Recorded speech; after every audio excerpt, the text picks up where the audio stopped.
نحمده ونصلي على رسوله الكريم اما بعد فاعوذ بالله من الشيطان الرجيم بسم الله الرحمن الرحيم رب اشرح لي صدري ويسر لي امري واحلل عقدة من لساني يفقهوا قولي۔ قرآن پاک کی یہ آیت جو ہے وہ بہت آیات پر بھاری ہے، جو اگر انسان سمجھ لے تو اس کے بہت سے اعمال کا قبلہ درست ہو جائے، اس کے حالات درست ہو جائیں۔ ہمارے ملک میں سب سے زیادہ اگر قرآن کا کوئی حصہ پڑھا جاتا ہے تو شاید وہ سورۃ یاسین ہو، لیکن اگر اس کی ایک آیت لوگ سمجھ لیں تو ان کی اصلاح کے لیے کافی ہو جائے۔ 41 دفعہ پڑھنے کی بجائے اگر صرف ایک دفعہ ایک آیت سمجھ لیں تو بہت سی اصلاح ہو جائے، بہت زیادہ فائدہ ہو جائے۔ اور وہ یہی آیت ہے کہ پہلی بات تو انسان یہ یاد رکھے کہ زندگی صرف یہ زندگی نہیں، اس کے بعد مرنا ہے، اور مرنے کے بعد پھر دوبارہ اٹھایا جانا۔ انا نحن نحیی الموتى، موتا کس کی جمع ہے؟ میت کی۔ ساری میتوں کو پھر اٹھائیں گے، سب مرنے والوں کو زندہ کریں گے، اور سب مرنے والے اپنے پیچھے جو آثار چھوڑ کے جا رہے ہیں اور زندگی میں جو کر کے جا رہے ہیں وہ سب بھی ہم لکھ رہے ہیں، اور ایسی کتاب میں لکھ رہے ہیں جو بالکل صاف ستھری واضح، جس کا ہر لفظ اور ہر لائن پڑھی جاتی ہے۔ یہاں پر جو اعمال نامہ ہے اس کی تھوڑی سی وضاحت ملتی ہے۔ اعمال نامہ مشتمل ہے دو چیزوں پر، نمبر 1 ما قدموا پر، اور نمبر 2 آثارہم پر۔ قدموا کیا ہے؟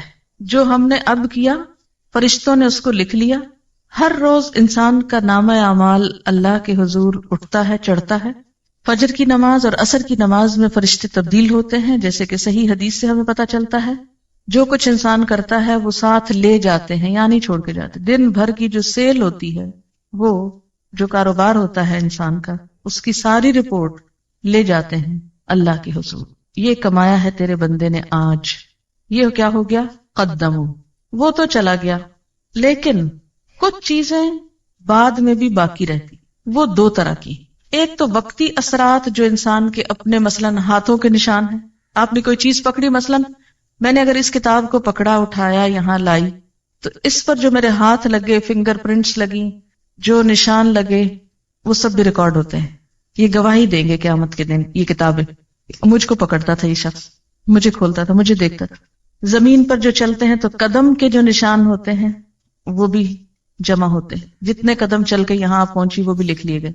پھر اسی طرح جس کمرے میں آپ بیٹھی ہوئی ہیں مثلاً اس وقت یا کسی اور وقت، وہاں بھی آپ کے اثرات رہ جاتے ہیں۔ اثرات کو سمجھنے کے لیے ایک چھوٹی سی مثال دوں گی۔ کبھی آپ نے فضا میں ایک طیارہ اڑتا ہوا دیکھا ہو جس کے پیچھے اس کا دھواں رہ جاتا ہو؟ دیکھا کبھی؟ وہ ایک جیٹ ہوتا ہے یا معلوم نہیں کیا ہوتا ہے، جب وہ گزرتا ہے تو پیچھے ایسے لکیر پڑ جاتی ہے جیسے وہ ایک پتلی سی لکیر ہو بادل کی، حالانکہ وہ کیا ہوتا ہے؟ دھواں۔ اچھا، اب آپ دیکھیے کہ زمین جس پہ ہم موجود ہیں، کیا یہ ایک جگہ رکھی ہوئی ہے؟ کہاں پر ہے یہ؟ کیا کر رہی ہے زمین؟ گھوم رہی۔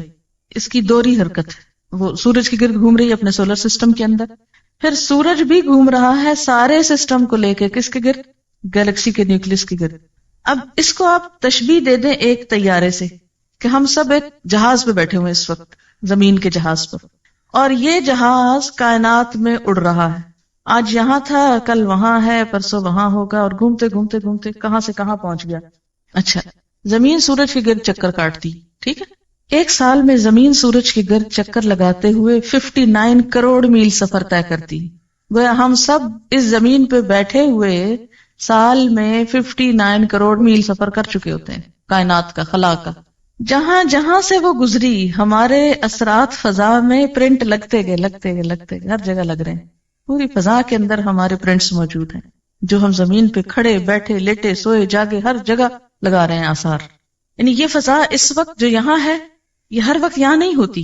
ہم ہر وقت اس کمرے میں تو ہیں، لیکن اس کے باوجود یہ جو ایٹماسفیئر ہے نا، یہ تبدیل ہوتا ہے۔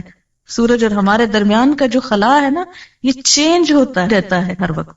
جہاں جہاں ہم جاتے ہیں، زمین کے اوپر بیٹھ کے وہ کائنات کے اندر وہاں گھوم رہے ہیں ہم، اور ہر جگہ ہمارے پرنٹس لگے جا رہے ہیں۔ اب آپ دیکھیں کہ جو لوگ اچھے پرنٹس بنا رہے ہیں وہ بھی لگ رہے ہیں، اور جو لوگ غلط کاموں کے اوپر ہاتھ لگا رہے ہیں، حرام چیز پکڑی آپ نے ہاتھ سے، لگ گیا نا آپ کا ہاتھ، اس پہ پرنٹ پڑ گیا نا، آپ کی چیز نہیں، آپ اس کو پکڑے پھرتے ہیں، وہ بول اٹھے گی قیامت کے دن، یہ میرا قلم نہیں تھا، یہاں بہت سے جوتے رکھے ہوئے رنگ رنگ کے طرح طرح کے قیمتی نئے پرانے، آپ کہتے واہ رے یہ کیا جوتا غضب کا ہے، اٹھا لے جاؤ گھر، خوشی سے پہن جائیں. لیکن ہوگا کیا؟ جس جوتے کے ساتھ جو آپ کا نہیں اور آپ اسے پہن کے لیے پھرتے، جہاں جہاں وہ جوتا پڑ رہا ہے آپ کے پاؤں کے ساتھ آپ کے خلاف نشان لگ رہے ہیں. مالک کا تو آپ نے ایک نقصان کیا نا کہ اس کا چند 100 روپے یا 1000 روپے کا جوتا آپ نے چرا لیا، لیکن سوچیں کہ بدلے میں آپ نے اپنا نقصان کتنا بڑا کیا، کتنے نشان لگوا دیے حرام کی چیز کے ساتھ. کوئی بھی چیز جو آپ کی نہیں کسی کی ہے، آپ نے لے رکھی ہے، قبضہ جما رکھا ہے، غصب کر رکھا ہے، آپ کے ہاتھوں کے نشان جو اس پر ہیں اور اس چیز کے نشان جو آپ پہ پڑے، قیامت کے دن یہ بول اٹھیں گی چیزیں. آپ صلی اللہ علیہ وسلم فرمایا تھا نا کہ کوئی قیامت کے دن اس حال میں نہ آئے کہ اس کے کندھے کے اوپر ایک بکری لدی اور ممیا آ رہی ہو اور گھوڑا ہو ننا رہا ہو اور یہ کہ یا رسول اللہ میری مدد کیجیے، تو میں مدد نہیں کروں گا، میں آج بتا کے جا رہا ہوں کہ کسی کا ناحق مال مت چرانا. اب آپ دیکھیے کہ یہاں پر کیا بتایا جا رہا ہے کہ انا نحن نحیی الموتى ونکتب، ہم لکھ رہے ہیں ما قدموا، جو یہ آگے بھیج رہے ہیں، روز کے کام باتیں جو ہم کرتے ہیں سارا دن لکھ لی جاتی، بالکل ایسے جیسے کیسٹ سے کسی کا لیکچر لکھا جاتا، ایسے ہی ہمارے منہ کے اندر جو پلیئر لگے ہوئے ہیں بولنے والے، جو بولتے ہیں فرشتے بیٹھ کے ٹرانسکرائب کرتے رہتے ہیں، اور جو ہم ایکشنز کرتے ہیں وہ بھی لکھتے جاتے ہیں. وہ سارا پلندہ شام کے وقت لے جاتے ہیں، جا کے جمع کرا دیتے ہیں. یہ ہے قدموں، چلے گئے آگے بھیج دیے. خود ابھی ادھر بیٹھے ہیں لیکن روز آگے بھیج رہے ہیں، آگے جانے سے پہلے وہاں بھیج رہے ہیں اپنے اعمال. اور کچھ ایسے ہیں کہ جب آگے ہم خود چلے جائیں گے تو پیچھے رہ جائیں گے. آثار، اثرات. وہ اثرات دو طرح کے ہیں، ایک کون سے؟ جو ہم ہر وقت لگا رہے ہیں اپنے سراؤنڈنگ میں، ہر طرف کیمرے فٹ ہیں، تصویریں کھنچ رہی ہیں ہماری مفت میں. اور دوسرے جو آئندہ نسلوں پر آنے والے اثرات ہیں، ایک موجودہ اثرات اور ایک آئندہ نسلوں پر آنے والے اثرات. ایک تو وہ امپریشنز جو آپ آج کل آگے پیچھے چھوڑ رہے ہیں. اچھا، کوئی بھی انسان جو آپ کو دیکھتا ہے تو آپ کا ایک امپریشن پڑتا ہے نا اس پر. یہ ٹرم تو بہت استعمال ہوتی ہے، یہ پتہ نہیں کیسا امپریشن پڑا ہوگا. یہ امپریشن جو ہے یہ آثار ہیں، جو آپ کا امپریشن پڑ رہا ہے آگے پیچھے دائیں بائیں، یہ آپ کے اثرات ہیں. آپ کی شخصیت، آپ کا مزاج، آپ کی گفتگو، آپ کا بیہیویئر، آپ کا لین دین معاملہ، جو کچھ ہے، اس کے جو اثرات دوسروں پہ پڑ رہے ہیں وہ بھی لکھے جا رہے ہیں. بعض اوقات ایسا ہوتا ہے نا، بظاہر ہم بہت شریف نیک انسان نظر آتے ہیں لیکن اندر سے ایسی جڑیں کاٹتے ہیں لوگوں کی بیٹھ کے، ایسے ایسے حسد بغض سینوں میں پالے ہوئے ہیں کہ جس کی وجہ سے دوسروں کو ہم پیچھے کاٹ پھینکتے ہیں. جو بھی آپ کا امپریشن سب گئے. پھر یاد رکھیے کہ ہمارے عمل صرف وہ نہیں جو ہم نے وقتی کر لیے، بلکہ ان کا ایک ایور لاسٹنگ ایفیکٹ بھی معاشرے پہ پڑ رہا ہے. اور وہ کیا ہے کہ ہمارے بعد ہمارے بچے کیا کرتے ہیں. یہ ہم اثرات چھوڑ کے جا رہے ہیں نا. بچے ہمارے کیا ہیں؟ ہمارے آثار ہیں، نشان ہیں. جب کوئی ماں فوت ہو جاتی ہے تو بچوں کو دیکھ کے کیا کہتے ہیں؟ مثلا دادی کیا کہتی ہیں کہ خود تو چلی گئی، یہ نشانیاں چھوڑ گئی میرے پاس. تو یہ جو نشانیاں ہیں نا آپ کی، بچے آپ کے، یہ بھی آثار ہیں. پھر اسی طرح آپ کوئی کتاب لکھ گئے، اچھی یا بری جیسی بھی آپ چاہیں لکھیں، آپ کے مرنے کے بعد وہ رہ جاتی، وہ بھی آپ کے آثار ہیں. پھر اسی طرح کوئی کام آپ نیکی کا کر کے ایسا چلے جاتے ہیں جو آپ کے جانے کے بعد بھی سالوں سال چلتا رہتا ہے. مثلا عموماً ہمارے ہاں جو وقف یا ٹرسٹ بنائے جاتے ہیں وہ مرنے والوں کے نام پر ہی بنتے ہیں نا. مثلا فلانا میموریل ٹرسٹ ہوتا نا، تو یہ جو یادگاریں ہیں نا میموریل، یہ بھی آثار ہیں. کوئی عمارت آپ نے بنائی، جب تک وہ کھڑی ہے وہ یادگار ہے. یہ فلاں دور کی یادگار ہے، فلاں انسان کی یادگار ہے. یہ جن کو آپ یادیں کا نام دیتے ہیں نا، یعنی آپ کو کن ناموں سے یاد کیا جاتا ہے، کن کاموں سے آپ یاد کیے جاتے ہیں، یہ بھی آثار ہیں. آثار قدیمہ جن کو آپ بولتے، یہ بھی آثار ہیں. یہ سب کچھ لکھا جاتا ہے. اسی طرح انسان منہ سے جو آواز نکالتا ہے، یعنی جب ہم بولتے ہیں نا، یہ بولنا جو ہوتا ہے یہ کیسے عمل میں آتا ہے. آپ ذرا ہلکا سا بولے اپنے منہ کے آگے ہاتھ رکھ کے، تجربہ کریں، کہیں بسم اللہ الرحمن الرحیم، سب بولے اور رکھے نا. کیوں ڈرتے ہیں اپنے منہ پہ ہاتھ رکھنے سے؟ بولیے بسم اللہ الرحمن الرحیم. ہاتھ پہ کیا چیز پڑی آپ کے؟ وائبریشن ہے نا. یہ جو وائبریشنز ہیں ان کے بارے میں جدید تحقیق یہ ہوئی ہے کہ یہ ختم نہیں ہوتی منہ سے نکل کے، یہ فضا میں محفوظ ہو جاتی. اسی طرح انسان جو عمل کرتا ہے اس کے بعد اس کا عکس حرارتی لہروں کی شکل میں مستقل طور پہ دنیا میں موجود ہوتا ہے. مثلاً آپ غور سے کسی چیز کو دیکھیے اور پھر آنکھیں بند کیجیے, کچھ عکس نظر آ رہا ہے آنکھ میں, آتا ہے نا؟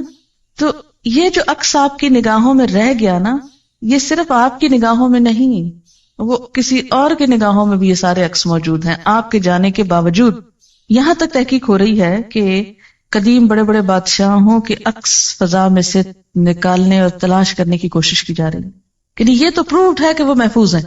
ان کو ڈسکور کیسے کیا جائے, نکالا کیسے جائے, اس پہ اب کوشش ہو رہی ہے. کہتے کہ کسی حد تک کچھ نہ کچھ کامیابی ہو گئی, اور بعض لوگوں کی آوازیں اسی طرح ریکال کی جا رہی ہیں.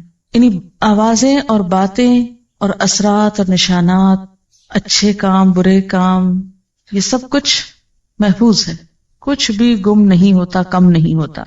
اسکن اسپیچ تھیوری یہ بھی آج کل بہت پاپولر ہے. سائنٹسٹ یہ کہتے ہیں کہ انسان کی گفتگو کے سب سے زیادہ بہترین ریکارڈرز خود اس کی اپنی اسکن میں موجود ہیں. یعنی انسان کی اپنی آواز سب سے زیادہ اس کی اپنی ہی اسکن میں جذب ہوتی ہے. اسکن بہترین ایبزاربنٹ ہے آوازوں کے لیے, اور یہ بات کافی حقیقت ہے کیونکہ قیامت کے دن بھی کھالیں بولیں گی نا. پھر خوف, غم, غصہ, خوشی, بیماری, ہر چیز کا اثر کس پہ ہوتا ہے؟ اسکن پر. کہتے ہیں کہ آواز بھی جذب کرتی ہے اسکن. اب ایسے آلات کی تیاری کی جا رہی ہے کہ جس سے اسکن کو بلوایا جا سکے, یعنی اس سے ریپروڈیوس کی جائے آواز, وہ جو آپ کی وہاں جا چکی ہے اندر. جیسے کسی کیسٹ پلیئر کے اندر ایک بٹن سے کیا ہوتا ہے, ریکارڈنگ ہوتی ہے. دو ساتھ ساتھ ہی ہوتے ہیں نا سرخ سفید, دونوں دبائیں تو ریکارڈنگ ہو گئی, ایک چلائیں تو کیا ہوا, ریورس کر کے پلے ہو گئی. تو اب وہ کہتے ہیں کہ ریکارڈنگ تو ہوئی بھی ہے یہاں ساری اندر. وہ آلہ ڈھونڈ رہے ہیں یا وہ چیز ایجاد کر رہے ہیں. کہتے ہیں کہ ایسا آلہ تو ایجاد ہو گیا کہ جو مجرم کے ساتھ لگا دیا جائے تو جب وہ جھوٹ بولتا ہے تو فوراً پتہ چل جاتا ہے, یعنی اس کی حرکت مختلف ہوتی ہے, سچ بولنے میں مختلف ہوتی ہے. تو جھوٹ سے جسم کے اندر جو ایک خوف پیدا ہوتا ہے, اس خوف کا ECG کی طرح پرنٹ لے آتا ہے اس کا. اب یہ اثرات تولے جائیں گے. آپ کی زندگی میں آپ کا امپریشن کیسے پڑا دوسرے لوگوں پر, وہ آپ کی وجہ سے دین کے کتنے قریب آئے اور دین سے کتنے بھاگ گئے, آپ کو دیکھ کر کتنے لوگوں کو خدا یاد آیا اور کتنوں کو شیطان یاد آیا, آپ کو دیکھ کر کتنے لوگ دین کی طرف آئے اور کتنے لوگ بہت دور چلے گئے. آپ کے ہاتھوں نے جو کچھ بنایا, جو کام کیے, جو آرٹ, جو اسکل, جو فن, جو ہنر, جس چیز میں آپ نے استعمال کیا, اس سے اللہ تعالیٰ کتنے راضی ہوئے اور کتنے اس کی ناراضگی کے کام ہوئے. آپ کی تحریر, آپ کی گفتگو سے کیا اثرات مرتب ہوئے, آئندہ نسلوں پر کیا اثر پڑا, سب آثار. وَكُلَّ شَيْءٍ, ہر چیز, ہر اب کون سی ہو گئی, ما قدموا بھی اور آثار بھی. احصیناہ, ہم نے اس کو گن رکھا ہے, گھیر رکھا ہے, شمار کر رکھا ہے. فی امام مبین, ایک کھلی کتاب میں. مبین کا ایک معنی روشن بھی ہوتا ہے نا, کہ نہیں؟ آج کل کا پیپر کاغذ ہی نہیں رہا, روشن اسکرین بھی ہو گئی ہے نا, لائٹ والی کمپیوٹر کی. امام مبین, مبین روشن. تو دنیا میں انسان نے خود ہی روشن شیٹ بنا لی ہے. اللہ کے ہاں تو معلوم نہیں اور کیا لیٹسٹ چیزیں ہوگی, کیونکہ جب وہ روشن ہوتی ہے نا وہ اسکرین تو اس پر کچھ اور نظر آتا ہے. جب وہ ڈارک ہو جاتی ہے, روشنی ختم ہو جاتی ہے, تو لکھا ہوا بھی نظر نہیں آتا, سب کچھ چھپ جاتا ہے. اللہ کے ہاں انسان کے عمل آپ یوں سمجھیے کہ ایسے ہی سامنے ڈسپلے ہو جائیں گے جیسے کمپیوٹر کا سوئچ آن کرتے ہیں آپ اور زوم کر کے وہ سامنے روشن اسکرین آ جاتی ہے, اور پھر اس پر آپ جو چاہیں رنگا رنگ تصویریں لائیں اپنی, سب آتی جائیں گی. آپ کہ بس کرو, بند کرو, اس کا سوئچ آف کرو, سوئچ نہیں آف ہوگا تو سب ایکشن ریپلے ہو جائے گا. کل شیء احصینا, ہر چیز کو ہم لکھ رہے ہیں, ہر چیز چھوٹی ہو کے بڑی, گن گن کے نمبر رکھے, ایک روشن اسکرین پر سب لے آئیں گے سامنے. خود کیا کر کے آئے, پیچھے کیا چھوڑ کے آئے, کیا امپریشنز بٹھائے. بعض اوقات انسان خود تو بڑا نیک ہوتا ہے لیکن ایسے کام کرتا ہے کہ دوسروں کو دین سے نفرت دلاتا ہے. لوگ اس کی شکل سے خوف کھاتے ہیں اور اس کی وجہ سے دین سے دور بھاگ جاتے ہیں. سوچنا چاہیے کہ ہمارے آثار ایسے تو نہیں. صرف اتنا ہی فکر کافی نہیں کہ ہم خود نیک کام کر رہے ہیں, یہ فکر بھی ضروری ہے کہ ہمارا امپریشن کیا بیٹھ رہا ہے. صرف یہی نہیں کہ ہم اپنی زندگی میں اپنی صلاحیتوں اور مال کے ساتھ کیا کر رہے ہیں, یہ بھی سوچیں کہ مرنے کے بعد اپنے مال کو کہاں انویسٹ کر کے جا رہے ہیں, کس کے لیے چھوڑ کے جا رہے ہیں, کس کام کے لیے لگا کے جا رہے ہیں. صرف یہ نہیں کہ مرنے کے ساتھ ہمارا یہ دماغ ختم ہو جائے, بلکہ مرنے کے بعد ہم کو یہ ٹیلنٹ کیا فائدہ دے سکتا ہے, کہاں لگا کے جائیں کہ بعد میں پروفٹ آتا رہے، اور ایسا نہ ہو کہ ایسے غلط کام کر کے چھوڑ جائیں کہ اصل کو بھی ڈبو دے وہ. یعنی مثلاً آپ کی اپنی نمازیں پوری ہیں، روزے پورے ہیں، لیکن کچھ ایسے کام کر دیے ہیں کہ وہ سب کو دھو ڈالیں نماز اور روزوں کو. جیسے اوور فلو کر جاتی ہے نا چیز، سیلاب جب آتا ہے تو سب چیزوں تباہ کر جاتا ہے نا. پھر ایسا نہ ہو کہ کچھ غلطیاں اس طرح کی اوور فلو کر جائیں، نماز روزے کی سب دیواریں بیچ میں ڈھہ جائیں. تو جہاں اچھے کام کرنا ضروری ہے وہاں ایسے کاموں سے بچنا بھی ضروری ہے کہ جو انسان کی نیکیوں کو برباد کرنے والے، مثلا ریاکاری ہے، فریب کاری ہے، منافقت ہے، اور بہت سی چیزیں. کتنی دفعہ ہم نے اس اینگل سے سورۃ یاسین پڑھی، مبینوں تک پڑھتے ہیں، چھاپ چھاپ کے گلیوں بازاروں میں بیچتے ہیں، کچھ سمجھتے نہیں کہ کہہ کیا رہی ہے. اب دیکھیں کہ بسا اوقات کیا ہوتا ہے کہ ویسے ہم کو اپنے آپ کی کچھ خبر نہیں ہوتی، ہم ہر وقت دوسروں کے ایپ دیکھتے رہتے ہیں نا، فلاں ایسے لگ رہا ہے، فلاں ایسا کرتا ہے، ویسا کرتا ہے، اس کو یہ نہیں کرنا چاہیے، اس کو ایسا نہیں ہونا چاہیے. لیکن کبھی اپنی ہی مووی دیکھنی پڑ جائے، اپنی ہی تصویر دیکھنی پڑ جائے تو کس قدر بری لگتی ہے. ہم ایسی حرکت نہ کرتے، ہم ایسا ایکشن نہ کرتے. مووی میں تو صرف ظاہر نظر آتا ہے نا، اور وہاں تو ظاہر کے ساتھ اندر کی تصویریں بھی نکال کے باہر رکھ دی جائیں گی. وَحُصِّلَ مَا فِي الصُّدُورِ، وہ سب حاصل کر لیا جائے گا جو سینوں کے اندر محفوظ ہے. انسان کے خیالات کو مجسم شکل میں، جیسے اب بھی ہم اپنے آئیڈیاز ٹرانسکرائب کرتے ہیں، رائٹ کرتے ہیں، ایسے ہی انسان کی تھنکنگ، آئیڈیاز، نیتیں، سوچیں، ویژن سب لکھ کر سامنے آ جائے گا، پرسونیفیکیشن ہو جائے گی. ایک ہوتی ہے نا مارکنگ اور ایک ہوتی ہے نیگیٹو مارکنگ. تو نیگیٹو مارکنگ جو ہوتی ہے وہ بہت خطرناک ہوتی ہے. تو یوں محسوس ہوتا ہے کہ جیسے آخرت میں اس قسم کی مارکنگ ہونے والی ہے. ایک انداز تعلیم ہوتا ہے کہ جس میں اسٹوڈنٹ لکھتے ہیں، خوب لکھتے جاتے ہیں، جو غص و سمین اوٹ پٹانگ باتیں لکھ لکھ کے پیپر بھرتے ہیں کہ جتنے کاغذ زیادہ ہوں گے اتنے نمبر زیادہ. اللہ کے ہاں ایسی مارکنگ نہیں. اور ایک انداز تعلیم کیا ہے کہ جس میں اگر آپ نے فالتو بات لکھی اس کی بھی مارکنگ ہوتی ہے، یعنی نیگیٹو مارکنگ اس کو بولتے ہیں نا. تو قیامت کے دن جو طریقہ کار ہوگا مارکنگ کا وہ نیگیٹو مارکنگ کا ہے. صرف یہ نہیں دیکھا جائے گا آپ کیا کر کے آئے نیکیاں، یہ بھی دیکھا جائے گا کہ ساتھ آپ نے فالتو کام کتنے اور کر دیے کہ جو اصل کو ڈبونے والے ہو گئے.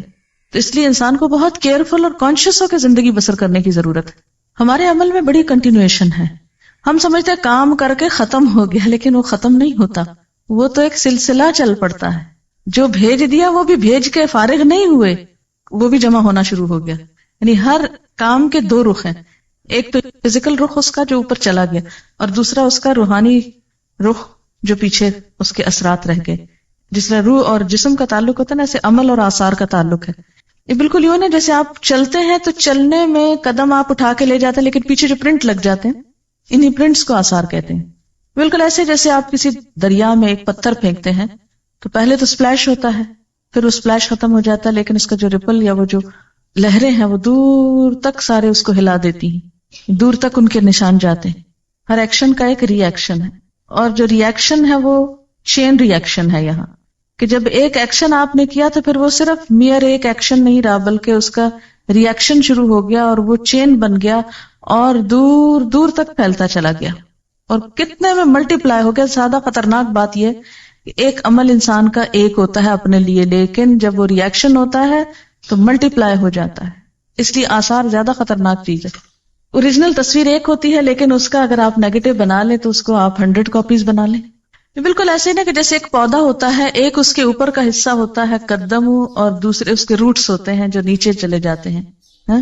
اور جب تک روٹس باقی رہتے ہیں وہ کیا ہوتا ہے، پودا کاٹ بھی دیا جائے پھر نکل آتے ہیں، اور ایک سے کئی بن، جیسے بیج ہوتے ہیں، ایک بیج 700 بنا دیتا ہے. تو آثار بھی کیا ہوتے ہیں، ایک کام کے ساتھ 100 امپریشنز بن جاتے ہیں. اسی طرح یہ ہے کہ قیامت کے دن ایسے سینسیٹیو ترازو ہوں گے کہ جو صرف انسان کے ظاہری اعمال کو نہیں، باطنی نیتوں کو بھی جج کر لیں گے. کوانٹٹی ہی نہیں، کوالٹی بھی دیکھ لیں گے ان کی. اب تو آپ ترازو میں ڈالیں، آپ کوڑا ڈالیں یا پھل ڈالیں، کچھ بھی ڈالیں تول دے گا، لیکن وہاں وہ یہ بھی ساتھ ہی بتائے گا کہ اس کی کوالٹی کیا ہے. سائنس کا ایک اصول ہے کہ میٹر جو ہے وہ ختم نہیں ہوتا، اس میں کنورشن تو ہوتی ہے، ایک سے دوسرے میں وہ بدل جاتا ہے، لیکن ڈسٹروائے نہیں کر سکتے آپ اس کو. مثلاً آپ بولتے ہیں، آپ کی سوچ آواز میں ڈھل گئی، آواز جو ہے لہروں میں ڈھل گئی، لہریں جو ہیں وہ پرنٹس بن گئے فضا کے اوپر، لیکن فارم بدلی، اصل نہیں گئی. لہذا پروڈیوس کرنے سے پہلے سوچ لیجئے کہ کیا لا رہے. ایسا ہوتا ہے نا چین ری ایکشن بعض اوقات ہو رہا ہوتا ہے تو کوئی ڈیٹرنٹ ایسے ہوتے ہیں کہ جو اس ری ایکشن کو کنٹرول بھی کر لیتے ہیں. تو معاشرے کے اندر جو پہلے کے آثار آ رہے ہیں اچھے ہیں اور اس اچھائی میں آپ شریک ہو جاتے ہیں تو مزید وسعت کا سبب بن جاتے ہیں، ورنہ یہ کہ اس کو آپ ختم کر دیتے ہیں. یہاں سورۃ یاسین میں کیوں کہا کہ لتنذر قوما ما انذر آباؤہم فہم غافلون، کہ وہ آباء و اجداد کی غفلت نے چین توڑ دیا تھا بیچ میں، اب تم کیا کرو اس کو پھر سے اصل سے جوڑ کے آگے لے چلو. بعض اوقات انسان ساری زندگی اچھے کام کرتا ہے لیکن مرتے وقت ایسی وصیت کر جاتا ہے کہ جس کے اثرات آئندہ نسلوں پہ بڑے خراب ہوتے ہیں. اسی لیے اس کی سزا بہت زیادہ ہے کہ انسان، ایک روایت میں آتا ہے کہ جنت سے ایک بالشت بس قریب ہوتا ہے مرتے وقت نا، لیکن جاتے جاتے غلط وصیت کر کے لوگوں کی زندگی جہنم کر جاتا ہے، اور وہ جنت میں جاتے جاتے جہنم میں جا پڑتا ہے غلط وصیت کی وجہ سے. کیوں؟ اس لیے کہ بہن بھائی آپس میں کٹ جاتے ہیں، قطع رحمی ہوتے. لا يدخل الجنت قاطع الرحم، رشتوں کو کاٹنے والا، تو یہ سبب بن گیا رشتے کاٹنے والا. اسی طرح دوسرے اعمال، کبھی آپ نے دیکھا ہوگا کہ وضو کی حالت میں جب تک آپ ہوتے ہیں تو آپ کی فیلنگ ٹوٹلی ڈفرنٹ ہوتی ہے نا، اور عام حالات میں اور ہوتی. تو ایک آپ کے عمل کا خود آپ کی ذات پر بھی تو امپریشن پڑ گیا نا. جب قیامت میں یہ اسکرین کھلے گی سب کے آگے تو بہت شرمندگی ہوگی. اس سے پہلے ہی ہم اپنا ڈیلی سیلف انالیسس خود احتسابی شروع کریں اور اپنے اعمال کی، یعنی صرف ڈیلی نہیں بلکہ پچھلی ساری زندگی کو بھی ذرا پرکھ لیں کہ ہم کیا کچھ کر چکے ہیں اور اس پر اس کا توڑ کیسے کرنا ہے، مداوع کیسے کرنا ہے. فرمایا کہ ہم مردوں کو زندہ کریں گے، اور اگر ہم اس کو عام معنوں میں لیں تو اس کا معنی کیا ہے؟ یقیناً ہم مردوں کو ضرور زندہ کریں گے. اب دیکھیں انداز بہت سٹرونگ ہے. انا نحن نحیی، انا نحن نحیی، 3 دفعہ ہم کا لفظ آ رہا ہے. اللہ تعالیٰ اپنی قدرت کا اظہار فرما رہے ہیں کہ ہم یقیناً ایک روز مردوں کو زندہ کریں گے. لوگ یہ نہ سمجھیں کہ اس دنیا میں ہمیشہ بیٹھے رہیں گے. اس زندگی کے بعد موت ہے، اور موت کے بعد پھر جی اٹھنا ہے، اور وہ دوبارہ اٹھنا کس لیے ہے؟ حساب کتاب کے لیے. حساب کتاب کے لیے ہم نے ان کے باقاعدہ ریکارڈز تیار کروائے. کس طرح؟ وَنَكْتُبُ، ہم لکھ رہے ہیں. کیا لکھ رہے ہیں؟ مَا قَدَّمُوا، جو وہ خود آگے بھیج رہے ہیں. وَآثَارَهُمْ، اور ان کے آثار بھی ہم لکھ رہے ہیں. اب یہ جو بات ہے کہ مَا قَدَّمُوا وَآثَارَهُمْ، تو مَا قَدَّمُوا میں وہ سارے اعمال شامل ہیں جو انسان اپنی زندگی میں کرتا ہے. ہمارا چلنا پھرنا، اٹھنا بیٹھنا، پڑھنا لکھنا، کھانا پینا، سونا جاگنا، ہنسنا رونا، سب کچھ جو بھی ہم کرتے ہیں. آپ چاہیں تو ایک دن کے سارے کام لکھ لیں، صبح سے شام تک اپنی ڈائری خود تیار کر لیں، تو دنیا میں ہی اپنا نامہ اعمال دیکھ لیں کہ ہم کیا کرتے ہیں. جتنی دفعہ ڈانٹ ڈپٹ کرتے ہیں، لڑتے جھگڑتے ہیں، چیختے چلاتے ہیں، جھوٹ بولتے ہیں یا سچ بولتے ہیں، جو بھی کرتے ہیں، صرف ایک دن کا پورا ریکارڈ تیار کر. تو اللہ تعالیٰ فرماتے وَنَكْتُبُ، ہم لکھ رہے ہیں. تم لکھو یا نہ لکھو، تم اپنی ڈائری لکھو یا نہ لکھو، تم یاد رکھو یا نہ رکھو، تم ریکارڈ رکھو یا نہ رکھو، ہم لکھ رہے ہیں، ہم ریکارڈ تیار کرا رہے ہیں. کس چیز کا؟ مَا قَدَّمُوا، جو وہ خود آگے بھیج رہے ہیں، جو اس زندگی میں کر رہے ہیں. جیسا کہ سورۃ القیامہ میں آتا ہے يُنَبَّأُ الْإِنسَانُ يَوْمَئِذٍ بِمَا قَدَّمَ وَأَخَّرَ، اس روز انسان کو اس کا سب اگلا پچھلا کیا کرایا سب کچھ بتا دیا جائے گا. وَآثَارَهُمْ، اور ان کے آثار بھی لکھ رہے ہیں. آثار کا لفظ جو ہے یہ اثر سے نکلا ہے. اثر کہتے ہیں قدموں کے نشان کو. اثر کا لفظی معنی کیا ہے؟ پاؤں کا نشان. جب انسان کہیں چل کے جاتا ہے تو اس کے پیچھے جو فٹ پرنٹس اس کے ہوتے ہیں اس کو اثر بولتے ہیں. تو مراد اس سے کیا ہے کہ انسان اپنی زندگی میں جو کچھ کرتا ہے وہ بھی لکھا جاتا ہے، اور اس کیے کا جو اثر باقی رہتا ہے، جو اس کا امپریشن بنتا ہے وہ بھی لکھا جاتا ہے. اثر کا ایک معنی امپریشنز بھی آپ لکھ سکتے ہیں کہ ہمارے جو امپریشنز بنتے ہیں وہ بھی لکھے جاتے ہیں. اب یہ آثار یا امپریشنز 2 طرح کے ہوتے ہیں. ایک تو امپریشنز جو ہمارے دائیں بائیں آگے پیچھے ہر چیز پہ پڑ رہے ہیں. مثلا یہ دیواریں بھی ہمیں دیکھ رہی، یہ چھت بھی ہمیں دیکھ رہی، جس زمین پر آپ ہیں وہ بھی آپ کا ایک امپریشن لے رہی ہے کہ آپ یہاں اس وقت کیا کر رہے ہیں. آپ باہر کھلی فضا میں نکلتے ہیں، جو بھی کوئی آپ کو دیکھتا ہے، ہاں کوئی راہ گزرتا ہوا آپ کو دیکھتا ہے تو آپ سے ایک امپریشن لے کے گزرتا ہے، وہ بھی لکھ لیا جاتا ہے. اب یہ جو امپریشنز ہیں چاروں طرف در و دیوار کے اوپر چھپنے والے، ہر طرف دائیں بائیں آگے پیچھے اوپر نیچے گویا مووی کیمراز لگے ہوئے ہیں، 24 گھنٹے تصویریں کھنچ رہی. کہیں چلے جائیں پیچھے پیچھے ہے یہ فوٹوگرافر، ہر جگہ مووی بن رہی، ہر چیز اثر قبول کر رہی، ان کو آثار کہتے ہیں۔ ایک تو نا جو ہم کر رہے ہیں تو یہ فرشتے لکھ رہے ہیں، جیسے قرآن پاک میں آتا نا وَإِن كُلُّ نَفْسٍ لَمَّا عَلَيْهَا حَافِظٌ، کوئی شخص ایسا نہیں کہ جس پر کوئی نگران نہ ہو۔ تو گویا نمبر 1 اللہ تعالیٰ خود نگرانی فرما رہے ہیں۔ نمبر 2 ان علیکم لحافظین کرامن کاتبین، یقیناً تم پر حفاظت کرنے والے یعنی نگران بیٹھے ہوئے ہیں، کرامن کاتبین معزز کاتب ہیں، جیسا کہ سورۃ قاف میں آتا ہے ما یلفظ من قول الا لدیہ رقیب عتید، کوئی لفظ اس کی زبان سے نہیں نکلتا مگر یہ کہ ایک حاضر تیار شخص لکھنے کو بیٹھا ہوتا ہے۔ دائیں بائیں 2 فرشتے دن رات بیٹھے ہوئے لکھ رہے ہیں۔ ایک تو یہ لکھائی ہو رہی ہے، یہ ایک اعمال نامہ ہے، اور ایک در و دیوار جو امپریشنز لے رہے ہیں، یہ جو تصویریں بن رہی ہیں چاروں طرف ہر وقت کی، ایک تو یہ ہے۔ اور آثار کا ایک دوسرا معنی بھی ہے، اور وہ ہے دنیا سے جب انسان چلا جاتا ہے، مرنے کے بعد اس کے جو اثرات دنیا میں باقی رہتے ہیں، جو اس کی یادیں باقی رہتی ہیں، جو اس کے کام باقی رہتے ہیں، جو اس کا نمونہ دنیا میں باقی رہتا ہے، جو لوگوں کی زبان پر اس کے حق میں یا خلاف گواہیاں باقی رہتی ہیں مرنے کے بعد، یہ سب کچھ آثار میں شامل ہے، یہ سب بھی لکھا جائے گا۔ گویا نامہ اعمال صرف ان اعمال پر مبنی نہیں جو ایک انسان اپنی زندگی میں کرتا ہے یا جو فرشتے لکھ لیتے ہیں، بلکہ زمین و آسمان کی، دائیں بائیں کی اور لوگوں کی گواہی بھی لی جائے گی۔ تو انسان کے تمام اعمال جو ہیں وہ سارے کے سارے ریکارڈ ہو رہے ہیں، ان کے جو امپریشنز ہیں وہ بھی لکھے جا رہے ہیں۔ انسان کے اعمال کس قسم کے ہیں، اچھے ہیں یا برے ہیں، ان میں ایک بڑا وزن اس کے آثار کا ہوگا، اس کے بعد کے نشانات کا ہوگا۔ حدیث میں آتا ہے جس نے اسلام میں کوئی نیک طریقہ جاری کیا اس کے لیے اس کا اجر بھی ہے اور اس کا بھی ہے جو اس کے بعد اس پر عمل کرے گا، بغیر اس کے کہ ان میں سے کسی کے اجر میں کوئی کمی ہو۔ اور جس نے کوئی برا طریقہ جاری کیا اس پر اس کے اپنے گناہ کا بھی بوجھ ہوگا اور اس کا بھی جو اس کے بعد اس پر عمل کرے گا، بغیر اس کے کہ ان میں سے کسی کے بوجھ میں کوئی کمی ہو۔ ایک اور حدیث میں آتا ہے جب انسان فوت ہو جاتا ہے تو اس کے عمل کا سلسلہ ختم ہو جاتا ہے سوائے 3 چیزوں کے۔ نمبر 1 علم جس سے لوگ فائدہ اٹھائیں، نمبر 2 نیک اولاد جو مرنے والے کے لیے دعا کرے، اور نمبر 3 صدقہ جاریہ جس سے اس کے مرنے کے بعد بھی لوگ فیضیاب ہوں۔ آثارہم کا ایک معنی نشانات قدم بھی ہے کہ انسان نیکی یا برائی کے کام میں جتنے قدم اٹھا کر جاتا ہے کہیں، وہ قدم بھی گنے جاتے ہیں، یعنی لٹرلی وہ قدم کاؤنٹ کیے جاتے ہیں۔ مثلا اپنے گھر سے یہاں تک آپ جتنے قدم اٹھا کر آئے، جتنا فاصلہ آپ نے طے کیا، وہ ہر روز آپ کے اس عمل کے ساتھ لکھا جاتا ہے۔ تو گویا جو لوگ بہت دور سے آتے ہیں، لمبے فاصلے طے کر کے آتے ہیں، ان کے اس عمل کے ساتھ جو اس وقت آپ یہاں بیٹھ کے کر رہے ہیں، یعنی لکھنے پڑھنے کا کام، دین سیکھنے کا کام، یہ تو سبھی برابر کا کر رہے ہیں۔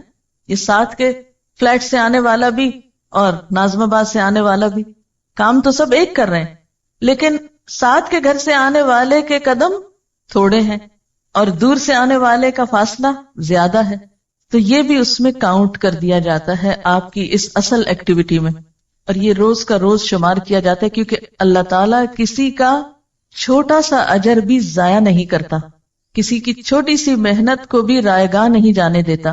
اس کی دلیل کیا ہے؟ کیا یہ میں اپنے پاس سے کوئی فلسفہ گھڑ رہی ہوں یا اس کی کوئی دلیل بھی ہے؟ حدیث پاک میں آتا ہے کہ مسجد نبوی کے قریب کچھ جگہ خالی تھی، تو بنو سلمہ نے ادھر آنے کا ارادہ کیا، وہاں شفٹ ہونے کا ارادہ کیا۔ جب آپ صلی اللہ علیہ وسلم کے علم میں یہ بات آئی تو آپ نے انہیں مسجد کے قریب منتقل ہونے سے روک دیا اور فرمایا دیارکم تکتب آثارکم، اور 2 مرتبہ فرمایا دیارکم تکتب آثارکم، تمہارے گھر یعنی جہاں ہیں وہیں رہیں، دور ہیں معلوم ہے، لیکن تمہارے قدم لکھے جاتے ہیں جتنی دفعہ بھی مسجد میں آتے جاتے، تکتب لکھے جاتے ہیں، آثارکم تمہارے قدموں کے نشان، فرشتے کاؤنٹ کرتے ہیں 10 قدم 20 قدم 30 قدم 40 قدم چل کے گیا، وہ بھی نامہ اعمال کی نیکیوں میں پلس کر دیے جاتے ہیں۔ اس لیے یہ مت سمجھو کہ مسجد کے قریب آ گئے تو زیادہ فائدہ ہوگا، جو دور سے آتا ہے اس کا بھی فائدہ اور اجر و ثواب کچھ کم نہیں۔ پھر فرمایا وَكُلَّ شَيْءٍ، اور ہر چیز کو، وَكُلَّ شَيْءٍ اور ہر چیز احصیناہ ہم نے شمار کر رکھا ہے اس کو، گن گن کے رکھا ہے اس کو. کہاں؟ فی امام مبین ایک کھلی کتاب میں. اس سے مراد لوح محفوظ ہے، اور بعض نے اس سے مراد اعمال نامے لیے ہیں. امام کا لفظ مفرد بھی ہے اور جمع بھی، جیسے کتاب، حجاب، جبال. تو امام کہتے ہیں پیشوا کو، لیڈر کو، جیسے نماز میں امام ہوتا ہے. اسی طرح امام کا لفظ شارع عام کے لیے بھی استعمال ہوتا ہے، کھلی سڑک کے لیے، کیونکہ وہ بھی لیڈ کرتی ہے نا، آگے رستہ بتاتی جاتی ہے، آپ اس پہ چلیں. تو یہاں پر امام مبین سے مراد کتاب مبین ہے، جسے ام الکتاب بھی کہا جاتا ہے یا کتاب مکنون بھی کہا جاتا ہے. وہ کیا چیز ہے؟ انسان کے احاطہ علم سے باہر. انسان کو نہیں پتا کہ وہ لوح محفوظ کیسی ہے، اس کی شکل کیا ہے، لیکن وَكُلَّ شَيْءٍ أَحْصَيْنَاهُ فِي إِمَامٍ مُبِينٍ وہ کتاب جیسی بھی ہے وہاں پر سب کا ریکارڈ پورے کا پورا سٹور ہو رہا. جیسے آپ دیکھیں کہ کمپیوٹر پہ سامنے کیا ہوتا ہے اسکرین پر، مثلا ڈاٹا بیس سے آپ اس کو سمجھ سکتے ہیں. ڈاٹا بیس کیا ہے؟ ساری معلومات ایک جگہ پر جمع ہے، اور سامنے اسکرین پر ضروری چیز ہے جو آپ کو چاہیے، جو آپ نے کمانڈ دی، جو آپ کو دیکھنی تھی. باقی جو ڈاٹا ہے وہ کہاں پر ہے؟ میموری میں. اب وہ میموری کتنی بڑی ہوتی؟ بعض اوقات ایک چپ میں کیا کچھ آ جاتا ہے، کئی انسائکلوپیڈیاز آ سکتے ہیں. انسان ہر روز نئی سے نئی چیز ایجاد کر رہا ہے. اگر ہم پہلے دور کی کتاب کے معنی میں لیں تو یوں لگتا ہے نا کہ جیسے بہت بڑی کتاب ہوگی، اس میں اتنا کچھ لکھا ہوا ہوگا. لیکن آج کے دور میں آپ دیکھ سکتے ہیں کہ بڑی بڑی کتابیں اور کئی کئی والیومز پر مبنی کتابیں جو ہیں وہ بعض اوقات صرف ایک چھوٹی سی چپ پر محفوظ کر لی جاتی ہیں.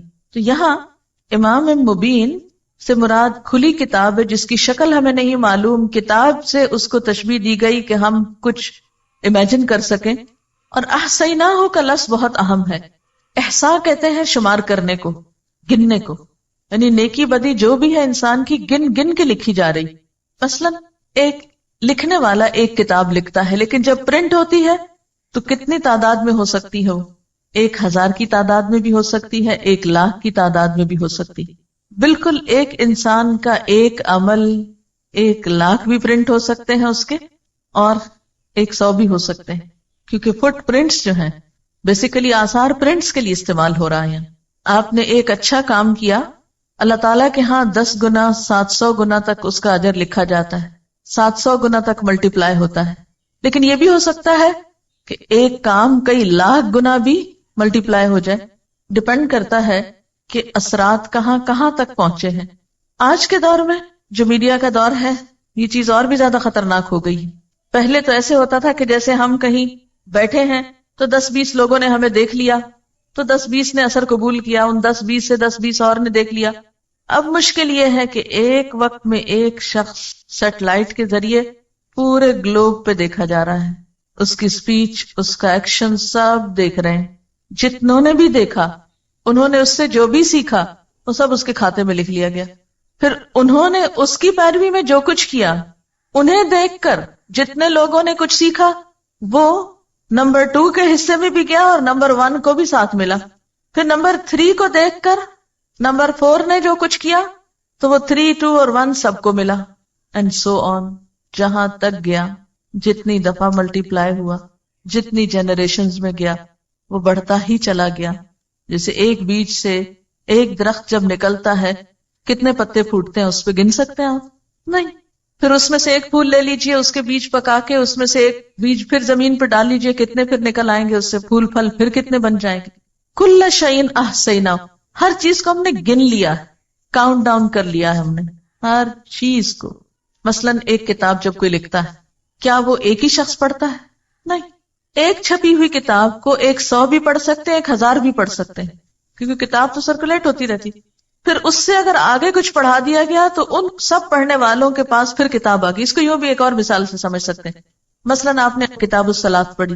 اب ہوا کیا تھا، میں کتاب الصلاۃ ہی کی کہانی بتاتی ہوں کہ میں لاہور گئی کسی کام سے، تو میری عادت ہوتی ہے کہ میں کسی کے بھی گھر جاؤں یا کہیں بھی تو کتابوں پہ ایک نظر عموماً ڈالتی ہوں. کوشش میری ہوتی ہے کہ مجھے صرف نئے ٹائٹلز پتہ چل جائیں اور کیا ہے مارکیٹ میں، اور خصوصی طور پر لائبریریز وغیرہ کو وزٹ میں شامل کرنے کی کوشش کرتی ہوں کہ نئی چیزیں سیکھ سکوں تاکہ دوسروں تک پہنچانے میں آسانی.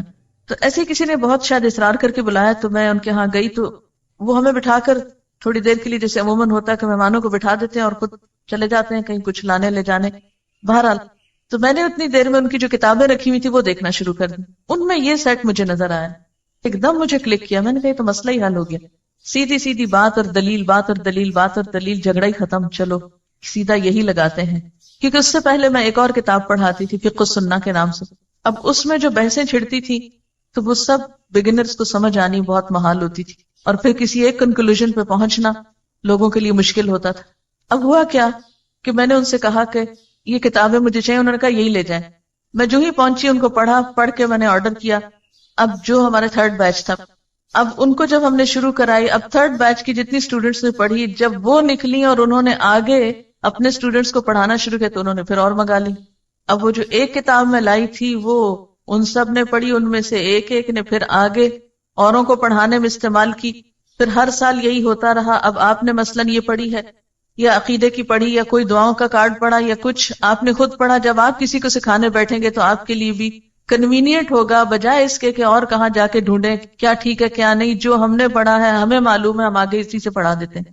اب کیا ہوا، وہ آپ میں سے ایک نے 10 کو پڑھایا تو 10 اور کتابیں آگے پھیل گئی. اب آپ خود سوچیں کہ وہ ایک سلسلہ کہاں تک گیا. میں تو گنتی نہیں کر سکتی، میں تو نہیں گن سکتی کہ اب تک الہدیٰ نے یہ کتابیں کتنی تعداد میں منگوائی، یا الہدیٰ سے نکلی اسٹوڈنٹس نے آگے کتنی تعداد میں. میرے پاس کوئی اسٹیٹسٹکس نہیں، لیکن کل شیء احصیناہ، ہر چیز کو ہم نے گن رکھا ہے، ہم نے لکھ رکھا ہے، شمار کر رکھا ہے، کاؤنٹ کر رکھا ہے، اور کاؤنٹ کر کے کھلی کتاب میں ریکارڈ کر دیا ہے کہ اس شخص نے نیکی کی فلاں چیز اتنی تعداد میں پھیلا دی تھی. اب کوئی بھی چیز جب ہم آگے سرکولیٹ کرنے لگتے ہیں، آگے دینے لگتے ہیں، آگے پہنچانے لگتے ہیں، تو ہمیں بہت زیادہ میک شور کر لینا چاہیے کہ اس بات کی حقیقت کیا ہے. ایسا نہ ہو غلط بات پہنچا دیں اور پھر وہ ایسی پھیلے کہ ہمارے اصل اعمال تو بےچارے کہیں نیچے ہی جا دبے اور وہ سارا اوپر چھا جائے.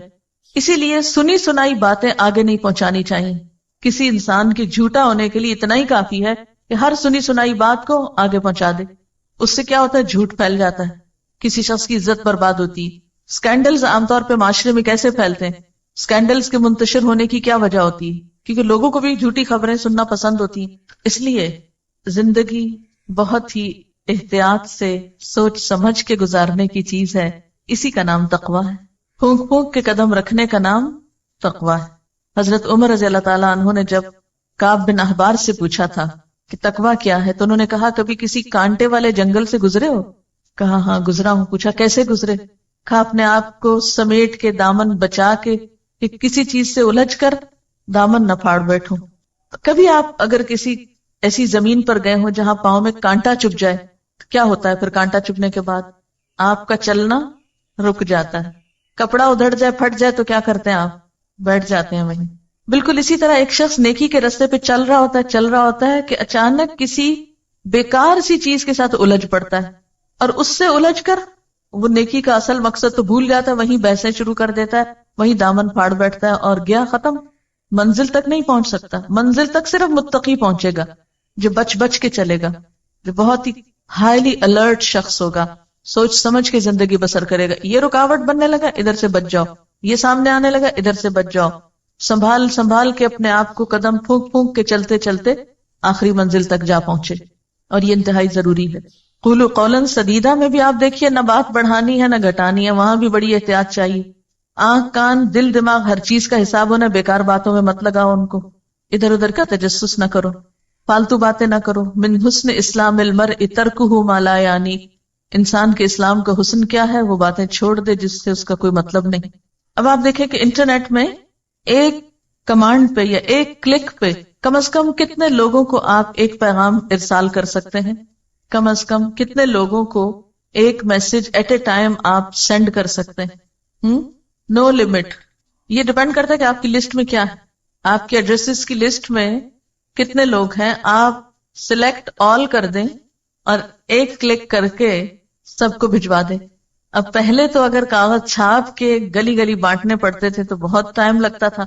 اب سلیکٹ آل کر کے پوری دنیا پہ بھیج دیں، آپ ہر ایک کو سینڈ کر دیں. یعنی آج کا دور اس لحاظ سے اور زیادہ خطرناک ہے، لیکن الحمدللہ نیکی کے مواقع بھی اتنے ہیں. یعنی اللہ تعالیٰ نے کسی بھی دور کے انسانوں پہ ظلم نہیں کیا کہ کچھ دور کے لوگوں کو تو نیکی کے مواقع زیادہ دے دیے اور کچھ کو برائی کے زیادہ دے دیے.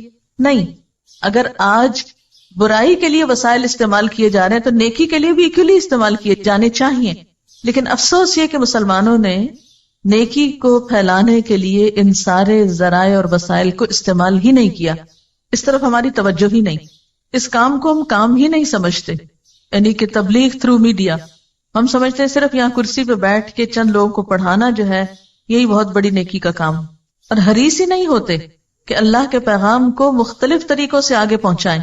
حالانکہ آپ کی ایک چھوٹی سی ایفرٹ آپ کے عمل میں بے پناہ اضافہ کر سکتی. آپ کو نہیں معلوم کہ ایک چھوٹی بات کسی کی زندگی کتنی بدل گئی، اور اس کی ساری نیکیوں کے حصے دار آپ بھی بن گئے. جو بھی اچھے کام اب وہ کرے گا اس میں آپ کا حصہ بھی اتنا ہی ہے جتنا اس کا، اور اس کے اجر میں کچھ کمی نہ کی جائے گی. آپ کو پتا ہے کہ الحمدللہ ہمارے جو اسٹوڈنٹس کا ہی یہ ساری ایفرٹ ہے. ہمارے پاس کوئی خاص پروفیشنل نہیں، کچھ نہیں، سب کام اسٹوڈنٹس کرتے رہے ہیں. اور پچھلے سال خاص طور پر فرسٹ بیچ کے لوگوں کو میں اس لحاظ سے اپریشیٹ کروں گی کہ انہوں نے صبح میں پڑھا، شام میں بیٹھ کے انٹرنیٹ پہ کام کیا، خود لانچ کی یہ ویب سائٹ اور سب. اس وقت بالکل ایک ہمبل سی بگننگ تھی، اور اس وقت الحمدللہ آج کل کا مجھے نہیں پتا لیکن کچھ دن پہلے تک ہماری ایوریج ڈیلی ہٹس 10 سے 12 ہزار تک ہو رہی تھی.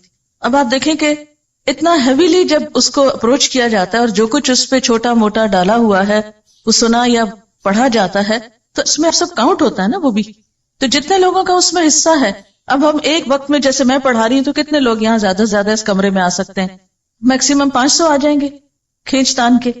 لیکن اگر نیٹ کے تھرو ڈیلی 10,000 لوگ اس بات کو، اس میں سے کوئی کسی چیز کو لیتا ہے، کوئی کسی کو، کوئی کسی کو، تو آن دا ہول جس شخص کی بھی محنت ہے اس پر، وہ چھوٹا کام نہیں کر رہا. لیکن قربانی کے ساتھ یہ کام ہوا نا، آرام سے تو نہیں ہوا. اور ایک ہم یہ کہہ سکتے تھے، لمبی امید کر کے بیٹھ جاتے، ہاں ہم کورس کر لیں گے، پھر ہم کوئی نیکی کا کام کریں گے، پھر ہم اپنی سکلز کو بڑھائیں گے، پھر استعمال کریں گے. نہیں، تھوڑا تھوڑا چھوٹا چھوٹا کنٹریبیوشن جو اللہ نے آپ کو موقع دیا ہے، کیونکہ زندگی کا بھی تو لمحہ لمحہ ڈراپ ہو کے کم ہو رہا ہے نا. اس میں چھوٹی چھوٹی چیز آپ جو ہے کسی بھی اعتبار سے، آپ دیکھیں کہ وہ جو تھا نا منہم سابق بالخیرات، تو وہ خیر نہیں ہے، خیرات ہے. اللہ تعالیٰ نے آپ کے اندر ایسی صلاحیت رکھی ہے کہ بیک وقت آپ ایک نہیں کئی نیکیاں کما سکتے ہیں. کمنٹر، اس آیت کو پڑھ کر مجھے ایسا لگا کہ اللہ نے مجھے آئینہ دکھا دیا، اپنی حقیقت کو دیکھو. آج تک دنیاوی معاملات کے لیے امپریشن کی کیسی کیسی فکر تھی، لیکن آخرت میں پڑھنے والے امپریشن کی کبھی فکر ہی نہیں کی. وہ مارکس جو اللہ نے مجھے دینے ہیں میں ان کی فکر ہی نہیں کرتی. یہ سوچا ہی نہیں کہ ان کی چیکنگ کتنی سخت ہوگی. کاش یہ احساس سب میں جاگ جائے تاکہ ہم اپنے اعمال کو کرنے سے پہلے ہی پرکھ لیں کہ ان کا درجہ کس جگہ پر ہوگا. ایسے لگتا ہے جیسے اللہ تعالیٰ قیامت کے دن ایسی مووی چلائیں گے کہ جس میں کسی قسم کی کوئی ایڈیٹنگ نہیں ہو. ایک اور کمنٹ ہے، سب سے بہترین اثر جو ہم زمین پہ چھوڑ سکتے ہیں وہ سجدوں کے نشان ہیں. مجھے یہ بات بہت اچھی لگتی ہے اور اللہ کا شکر ادا کرتی ہوں جب بالکل ایک ڈفرینٹ جگہ پر نماز پڑھنے کا موقع ملے. مثلاً ہائکنگ پہ گئے تو جہاں جہاں نماز کا وقت آیا وہاں نماز پڑھی، اور آثار سجدوں کی شکل میں، پیشانیوں کے نشان کی شکل میں چھوڑتے گئے. اور وہ مٹی پہ نظر بھی تو آتے ہیں نا، کہتے ہیں میری مٹی پہ نظر آج مغرب نے رکھی ہے، کہتے ہیں کہ اس میں کینسر کی دوا ہے، کہہ دو جس مٹی پہ سجدوں کے نشان ہوں میرے رب کی فضل سے ہر مرض کی شفا. ان کا سوال بہت اہم ہے کہ کیا جو اعمال انسان نے کر لیے اور اس کے پرنٹس لگ گئے، اب کیا وہ ریورسیبل ہیں کہ نہیں، مٹ سکتے ہیں کہ نہیں؟ توبہ مٹا سکتی ہے، نمبر 1. دوسرے یہ ان الحسنات یذہبن السیئات، یعنی مثلا ایک شخص پہلے ایک بڑے غلط کام میں انوالو رہا اور اب اس کو احساس ہوا کہ میں نے جو کیا غلط کیا اور میری پکڑ ہو سکتی ہے اس پر. اگر اس کو واقعی احساس ہوا اور اس کے بعد اس نے اپنی اسی صلاحیت کو، اسی چیز کو ایک اچھے کام میں استعمال کیا اور اس میں محنت کی، تو ہو سکتا ہے. مثلا یوسف اسلام سے پہلے کیا تھا؟ Kate Stevens. اس وقت وہ ایک پاپ سنگر تھا اور دنیا بھر میں اس کے جو اثرات تھے وہ بہت بہت پھیلے. جب اسلام لایا تو اس کو اس بات کی بہت پریشانی ہوئی کہ وہ جو میں کر چکا ہوں وہ تو ابھی تک چل رہا ہے، اس کا کیا بنے گا؟ تو پھر اس کو یہی بتایا گیا کہ اب اسی صلاحیت کو استعمال کرو اسلام کے لیے، اور اگر اتنی ہی محنت کی اور کوشش کی اور ایک اچھائی کو پھیلایا تو ہو سکتا ہے کہ وہ پچھلے سب کو مٹا